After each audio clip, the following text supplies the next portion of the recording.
नमस्कार। आज हम बात करने वाले हैं एंटार्क्टिक ट्रीटी सिस्टम पे। क्यों बात करने वाले हैं?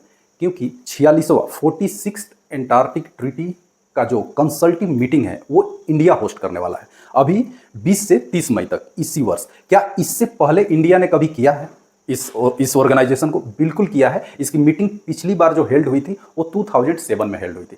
पहले ये जो एटीएस की मीटिंग है इसको एंटार्क्टिका पार्लियामेंट्री मीटिंग भी बोलते हैं। एंटार्क्टिका पार्लियामेंट्री मीटिंग भी बोलते हैं। अभी करेंट में इसके कितने मेंबर हैं?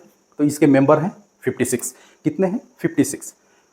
12 मेंबर कौन है? ओरिजिनल सिग्नेटरी है। 12 मेंबर जो है ओरिजिनल सिग्नेटरी है और बाकी सबको क्या कहा जाता है? कंसल्टिव मेंबर। कंसल्टिव मेंबर, तो इंडिया भी उसमें का एक कंसल्टिव मेंबर है।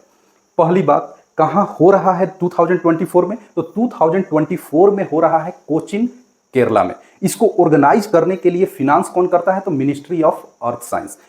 ऑर्गेनाइज कहाँ हो रहा है? केरला में। फिनांस कौन करता है? Ministry of earth science. जो भी ऑर्गेनाइजेशनल सेटअप है, इंस्ट्रूमेंट वगैरह है, कैसे अरेंज किया जाएगा, ये कौन करेगा? तो the polar research institute Goa, polar and ocean research institute Goa इसका ऑर्गेनाइजेशनल सेटअप करने वाला। फिनांस किसके की तरफ से आएगा? Ministry of earth science. मैंने अभी कहा कि इंडिया ये सेकेंड टाइम इसको कर रहा है, सेकेंड टाइम इस मीटिंग को होस्ट कर रहा है। तो पहली बार कहाँ हुआ था? दिल्ली में। कब हुआ था? 2007 में। चार बातें यहां से। अभी कहाँ होगा 2024 में? कोचीन, केरला में, मिनिस्ट्री ऑफ अर्थ साइंस। ये बाकी दोनों चीजें सेम रहेंगी। अब हम बात करते हैं कि हिस्ट्री ऑफ एटीएस मतलब Antarctic treaty system. Antarctic treaty system से ये ऑपरेशन हाई जंप का क्या रोल है और ये किस कंट्री ने किया था? तो ऑपरेशन हाई जंप जो है यूएसए ने चलाया था। कोल्ड वार के समय मतलब 1940 में, कोल्ड वार के समय 1940 में क्या हुआ था? कोल्ड वार चल रहा था। एक तरफ का पावर सेंटर आपका रसिया, यूएसएसआर, अभी प्रेजेंट का रसिया, उस समय का सोवियत यूनियन, यूएसएसआर, और दूसरी तरफ क्या? यूएसए। तो इन दोनों में जो पावर टसल कोल्ड वार के समय हो रहा था, उस समय अमेरिका ने 1940 में ये सोचा, उस समय जितनी भी ज्योग्राफिकल लैंड मास थे वो ऑलमोस्टली डिस्कवर हो गए थे, क्योंकि वर्ल्ड वार 2 झेल चुके थे। इधर उधर सब पनिशमेंट के लिए भेज देता था। ऑस्ट्रेलिया में भी सब अंग्रेजों ने पनिशमेंट के लिए भेज दिया था। इसी तरह से वो पता चल, तो इस तरह से सारा चीज पता चल गया था। तो अमेरिका ने सोचा कि हम क्यों ना, मतलब ये बहाना था, एक फ्रंट होता है ना, जो मेरा इंटेंशन है वो हम किसी को नहीं बताएंगे, बट फ्रंट में हम दिखाएंगे कि हम अपने वारशिप और कुछ 1000 मतलब 1500 मैंस को उसने वहां पे भेज दिया एंटार्क्टिका में। एंटार्क्टिका में क्या कह करके भेजा कि कोई ऐसा सिचुएशन हो कि इतना हार्श इन्वायरमेंट और कोल्ड इन्वायरमेंट, पर्माफ्रॉस्ट सिचुएशन में हम कैसे लड़ सकते हैं। उस ऑपरेशन को क्या नाम दिया गया? Operation high jump. किसने किया था? यूएसए ने। कब किया था? 1940 में। और उसका एक कॉवर्ट इंटेंशन क्या था कि हम क्या है, एंटार्क्टिका पे अपना वर्चस्व जमा लेंगे, क्योंकि वो नो मैंस लैंड उस समय भी था। बट इसमें मेन रोल निभाने वाला क्रिटिसाइजर कौन था जो सामने आकर के खड़ा हो गया? अर्जेंटीना, नॉर्वे और कुछ कंट्री ने इसका विरोध किया। विरोध करने के बाद ये बात पता चली, बहुत सारे इंटरनेशनल इवेंट हुए थे, वो सारे जानने की जरूरत नहीं है। तो फाइनली ये डिसाइड हुआ कि देखिए ऐसा कुछ भी नहीं होने वाला है। और जबकि दूसरा पावर सेंटर अभी था यूएसएसआर, वो अभी रोल में नहीं आया था। उसने सीधा एक बात कह दिया कि भाई आप लोग एंटार्क्टिका को लेकर के कुछ भी नौटंकी करना चाहते हैं, कुछ भी नौटंकी करना चाहते हैं, ग्लोबल ऑर्गेनाइजेशन बनाना चाहते हैं, एंटार्क्टिक ट्रीटी सिस्टम बनाना चाहते हैं, एंटार्क्टिक पार्लियामेंट बनाना चाहते हैं, बिना हमारे हम कुछ करने नहीं देंगे। यूएसएसआर ने सीधे तौर पे ऐलान कर दिया। अब अमेरिका को थोड़ा डर लग गया। इसने बोला कि ठीक है ना, हम क्या करते हैं कि यूनाइटेड नेशन के अंतर्गत एंटार्क्टिका का जो भी एडमिनिस्ट्रेशन होगा वो चलेगा। जिसको जो कुछ भी करना होगा वो यूनाइटेड नेशन से परमिशन लेगा और इसी के अंडर में एंटार्क्टिका रूल होगा, गवर्न होगा, जो भी उसका काम है, एडमिनिस्ट्रेशन होगा उसका। ये बातें लोगों को समझ में नहीं आई, क्योंकि थोड़ा सा आप यूनाइटेड नेशन का हिस्ट्री देखिए। यूनाइटेड नेशन को बनाया क्यों गया था? कि दूसरा वर्ल्ड वार ना हो। बनाया गया था दूसरा वर्ल्ड वार ना हो। उसका प्राइम ऑब्जेक्टिव में ही वो फेल हो गया, क्योंकि दूसरा वर्ल्ड वार हो गया था। तो लोगों को इसी तरह से उस पर फेथ भी नहीं था कि इसको भी मझधार में लटका के रख देगा और एंटार्क्टिका के बारे में जितना हम लोग अच्छा सोच रहे हैं कुछ भी बचेगा नहीं और सबके हाथ खाली रह जाएंगे।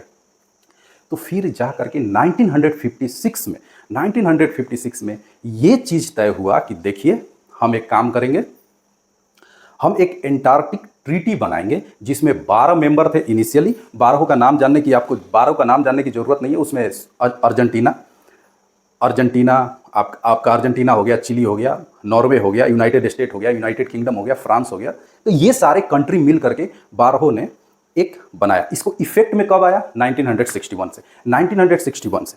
अब इंडिया ने कब ज्वाइन किया ये आपको जानना है। इंडिया ने 1983 में एज अ कंसल्टिव मेंबरशिप के तौर पे ज्वाइन किया। तो इस तरह से आपका एटीएस जो है, एंटार्क्टिक ट्रीटी सिस्टम, इसमें जितने भी उन कंट्री के बीच में बाइलेटरल जो एग्रीमेंट हैं जो उसके नज़दीक हैं, और दूसरा जो ग्लोबल जो उनका ट्रीटी है, ग्लोबल ट्रीटी है विद इन द मेंबर, उन सबको कलेक्टिवली हम क्या बोलते हैं?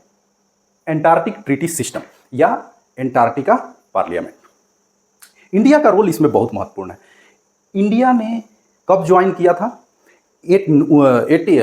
1983 में। इंडिया ने 1983 में एंटार्क्टिक ट्रीटी ज्वाइन की। जबकि वो रिसर्च कब कर रहा था? रिसर्च कब से कर रहा था? वो 81 से ही उसमें अपना रिसर्च कर रहा था।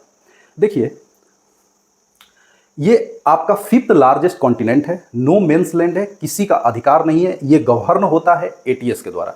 एटीएस के द्वारा ये गवर्न होता है। इसके कुछ जियोग्राफिकल डिस्ट्रीब्यूशन है जो साउथ पोल से, साउथ पोल यहाँ सेंटर में लाइज करता है, साउथ पोल के ऊपर वाले हिस्से को हम क्या बोलते हैं? Queen mod land. Queen mod land. और सीधा सीधा इसके साउथ में क्या बोलते हैं? Victoria land.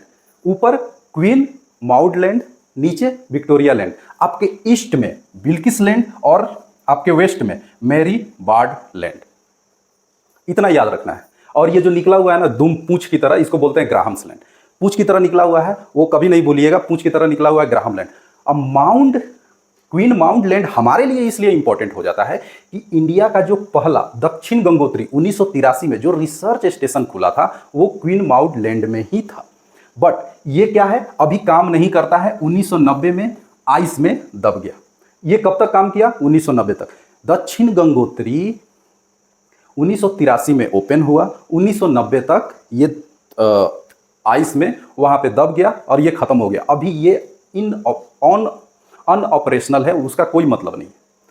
इसी के बगल में, उसी के जस्ट बगल में इंडिया ने 1989 में मैत्री नाम का रिसर्च स्टेशन खोला। मैत्री नाम का रिसर्च स्टेशन खोला। ये अभी एक्टिव है, ऑपरेशनल है। ये अभी एक्टिव है, ऑपरेशनल है। यहाँ की खास बात क्या है कि उतना दूर तक आइस नहीं जमता। आइस फ्री जोन है, एक प्लेटू है और बहुत सारे फ्रेश वाटर लेक हैं। तो फ्रेश वाटर लेक और आइस फ्री जोन आपको कहाँ मिलता है? तो क्वीन माउंट लैंड में।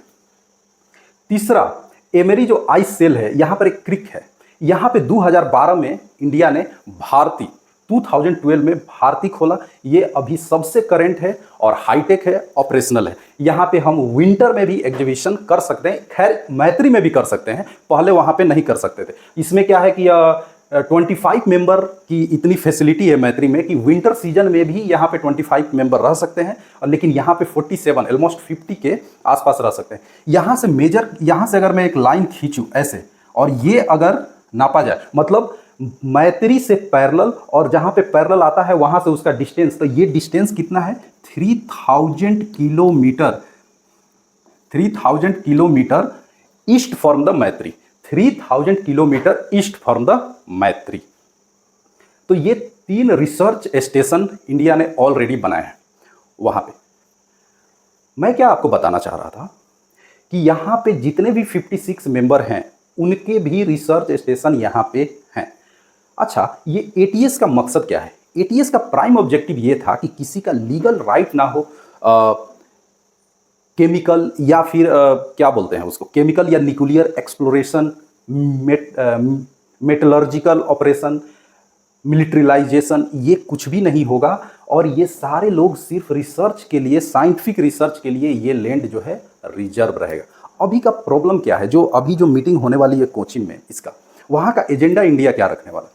2 खास एजेंडे हैं इंडिया के। इंडिया ये कहना चाह रहा है कि देखिए, अभी क्या है कि एक टूरिस्ट ऑपरेटिंग ग्रुप है, कुछ जो आपका स्कैंडिनेवियन कंट्री है, नॉर्वे वगैरह का और अर्जेंटीना के कुछ मेंबर मिल करके उसको चलाते हैं। उसको चलाने के लिए तो थ्रेट परसेप्शन, अगर फ्रेगजाइल इकोनॉमी में देखिएगा तो आइस वाले जो जगह होते हैं ना वो सबसे ज़्यादा फ्रेगजाइल होते हैं। मतलब टुंड्रा टाइगा वाला रीजन जो होता है बहुत ज़्यादा फ्रेगजाइल रहता है। तो इनको फ्रेगजिलिटी से अगर टूरिस्ट का वहाँ पे आना जाना बढ़ेगा तो इसके लिए इकोलॉजिकल डिस्टर्बेंस यहाँ पे ज़्यादा हो सकता है। तो इंडिया एक ये मुद्दा रखने वाला है या इस मीटिंग में कि देखिए, टूरिस्ट को कंट्रोल करने के लिए या इसका गाइडलाइन के लिए इस पे एक कंसेंसस होना चाहिए। दूसरी जो खास बात है, इंडिया जो है मैत्री 2 जस्ट मैत्री के अगल बगल में, जस्ट इसके पास में ही तीसरा इंडिया बनाना चाहता है, मैत्री 2, जो ऑपरेशनल होगा 2029 से। जो ऑपरेशनल कब से होगा? 2029 से, और ये सबसे एडवांस होगा। अगर आपसे कोई पूछे, जाहिर सी बात है इसका कंस्ट्रक्शन शुरू हो गया है, मतलब उसके लिए जगह वगैरह देख लिया है, इस बार वो पास करेगा, क्योंकि एक रूल है एटीएस का कि अगर आप एक नया रिसर्च स्टेशन बनाना चाहते हैं तो जितने भी मेंबर कंट्री हैं उनसे आपको पूछना पड़ेगा, उनकी राय लेनी पड़ेगी। तो इंडिया का दूसरा नंबर एजेंडा है कि हम मैत्री 2 का प्रस्ताव रखेंगे, जो चाहे वो चेक कर सकते हैं, और आपको जो कुछ भी मिला वो दूसरा कंट्री अगर चाहता है कि वो डाटा को एनालाइज करे, देखे, तो वो देख सकता है। तो ये एटीएस के मेंबर बनने पे आपको साइन करना पड़ेगा। इंडिया ने अपनी रिस्पॉन्सिबिलिटी को बढ़ाते हुए 2022 में अपने कॉन्स्टिट्यूशन में, हमारे कॉन्स्टिट्यूशन में एंटार्क्टिक एक्ट का 2022 में एंटार्क्टिक एक्ट इंक्लूड कर दिया गया, पूरी तरह से रेक्टिफाई कर दिया गया कि हम देखिए इस एंटार्क्टिक ट्रीटी सिस्टम के कितने बड़े सुरमा हैं, हमने अपने कॉन्स्टिट्यूशन में ऐड कर दिया एक अलग पेज। तो ये इंडिया का कंट्रीब्यूशन है और रिस्पॉन्सिबल बिहेवियर है, और जाहिर सी बात है ये पास भी हो जाएगा 2029, मतलब ये मंथ पास होते होते ये पास हो जाएगा, और आपको इन्फॉर्मेशन मिल जाएगी कि मैत्री 2 का कंस्ट्रक्शन शुरू हो गया, और ये सबसे हाईटेक होगा, सबसे ज़बरदस्त होगा, और 2029 से ये काम करने लगेगा। तो ये कुछ डिटेल्स हैं जिसको आप स्क्रीन से मैं हट जाता हूँ, ये पढ़ सकते हैं। ये मेन पॉइंट है आपके एंटार्क्टिक ट्रीटी के, जो सारे देशों को फॉलो करना पड़ता है। ये इतना इंपॉर्टेंट नहीं है। एक चीज़ याद रखिएगा, ये पूरी तरह से नो मिलिट्री यूज होगा, फ्रीडम होगा साइंटिफिक इन्वेस्टिगेशन का, फ्री एक्सचेंज होगा। जो भी किसी भी देश के अगर वहाँ के रिसर्च स्टेशन पे कोई भी डाटा मिलता है तो वो एक्सचेंज कर सकता है बिना किसी कॉस्ट के और बिना किसी रिस्ट्रिक्शन के, ये सारे उसके। और ये न्यूक्लियर फ्री जोन होगा, आप न्यूक्लियर चीज़ कुछ भी नहीं कर सकते। ये बहुत इंपॉर्टेंट है कि आवश्यकता के अनुसार इसमें कोई भी मॉडिफिकेशन इन फ्यूचर किया जा सकता है, क्योंकि उस समय की परिस्थितियां और आज की परिस्थितियां टोटली डिफरेंट हैं। तो हम इसमें मॉडिफिकेशन का भी उन्होंने रास्ता रखा है। तो यहाँ पे याद करने वाली बात कितनी है, एक बार मैं समराइज कर दूं कि जो अगर मैं पार्लियामेंट बोलूँ, एंटार्क्टिका पार्लियामेंट की मीटिंग पहली बार कहाँ हुई थी, ये एक इंपॉर्टेंट क्वेश्चन है। पहली बार कहाँ हुई थी? तो कैनबेरा। इसकी मीटिंग पहली बार कहाँ हुई थी? कैनबेरा में। और कब हुई थी? तो जाहिर सी बात है 1961 में हुई थी। 1961 से ये लागू हो गया, तो 1961 में पहली बार कहाँ हुई थी? Canberra, Australia. तो फर्स्ट याद रखेंगे। अभी कौन सी मीटिंग होने वाली है करंट में 2024 में? 46 कहाँ होने वाली है? तो कोचीन में। कौन इसको फाइनेंस करता है? Ministry of earth science. इसके रिसोर्स कौन प्रोवाइड करने वाला है? ऑर्गेनाइजेशनल सेटअप कौन बनाने वाला है? तो polar and ocean research centre Goa, ये इंस्टीट्यूट है, institute for polar and ocean research. तो ये गोवा करने वाला है। दूसरी बात, इंडिया में ये कितनी बार हो चुका है? तो लास्ट टाइम जो हुआ था वो 2007 में हुआ था। अभी कब हो रहा है? 2024 में। तो ये सारी बातें आपको याद रखने की जरूरत है, बाकी सब नहीं। हाँ, इसका सेक्रेटरिएट कहाँ है? अर्जेंटीना में। सेक्रेटरिएट कहाँ है? अर्जेंटीना में। यहाँ देखिए, ये साउथ अमेरिका है, यहाँ तक ये अर्जेंटीना है। अर्जेंटीना, इसको क्या बोलते हैं? ड्रेक्स पैसेज। तो सबसे नज़दीक कौन है? अर्जेंटीना। सबसे नज़दीक कौन है? अर्जेंटीना। और यहाँ पे ये ग्राहम लैंड जो है ना, ये ग्राहम लैंड और ये साउथ अमेरिका का जो पॉइंट है, ये दोनों ऐसा टच करता है। उन दोनों के बीच के समुद्र को ड्रेक्स पैसेज बोलते हैं। तो अर्जेंटीना, ब्यूनिस एरिस, इसका कैपिटल क्या है? ब्यूनिस एरिस में इसका सेक्रेटरिएट है, जहाँ से सारे इसको एटीएस को मैनेज किया जाता है। तो आज के लिए इतना ही, धन्यवाद।